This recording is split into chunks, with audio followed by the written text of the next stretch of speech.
The death of language isn't just theoretical anymore. It's actively unfolding and has always been, hidden behind generational ignorance. The tools meant to assist us are subtly eroding our ability to think independently, and the implications are massive. Language is thought. When you weaken language, you weaken the mind itself. Autocorrect and predictive text. Why try to spell correctly when the machine will do it for you? This conditions mental laziness, making language a passive process instead of an active one. Generative AI and search dependence.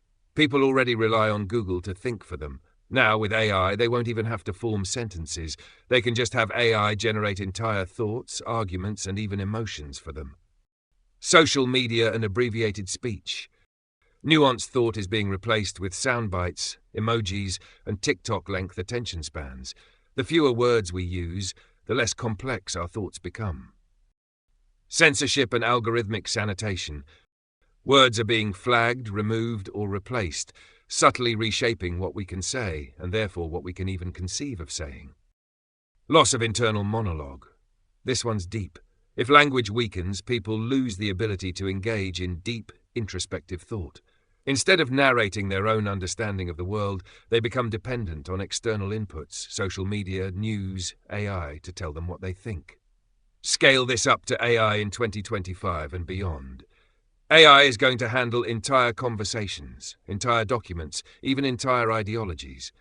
If people stop forming thoughts from scratch and instead just select pre-generated ones, then individual expression disappears.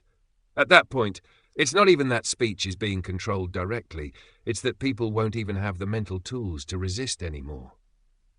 The scary part? Most won't even notice it's happening. They'll just feel like it's easier and more efficient. By the time they realize what they've lost, it'll be too late. Once you stop exercising a muscle, it atrophies. Same with the mind. The last line of defense? Recognizing it. Fighting against the mental atrophy by forcing yourself to think, write, and speak independently, without leaning on the machine. Most won't do this, but the ones who do? They'll be the last bastion of truly free thought in a world where thinking for yourself becomes an extinct practice. The apocalypse isn't coming. It's here. Not in the Hollywood sense of fire and brimstone, but in the truest meaning of the word, apocalypsis, unveiling, or revelation. The world isn't ending, but illusions are. Marketing and media is just rebranded propaganda. It's the lifeblood of the control system, feeding people the illusion of choice while dictating their desires. Every ad, every notification, every piece of content is designed to keep people in a mental loop, consuming, obeying, staying within the rails. The psyop of the apocalypse. We've been conditioned to think of an apocalypse as some distant, dramatic event. Meanwhile, the real apocalypse is a slow, ongoing collapse of independent thought, human will, and authentic existence. They beam it into our minds through screens, and we mistake it for entertainment. If an external observer looked at this planet, what would they see? A species voluntarily plugging itself into an artificial control grid. Minds enslaved by flickering lights on tiny glass rectangles. A world where people willingly ignore reality in favor of curated illusions. And most chillingly, they would see a species that no longer realizes it is enslaved, hidden in plain sight.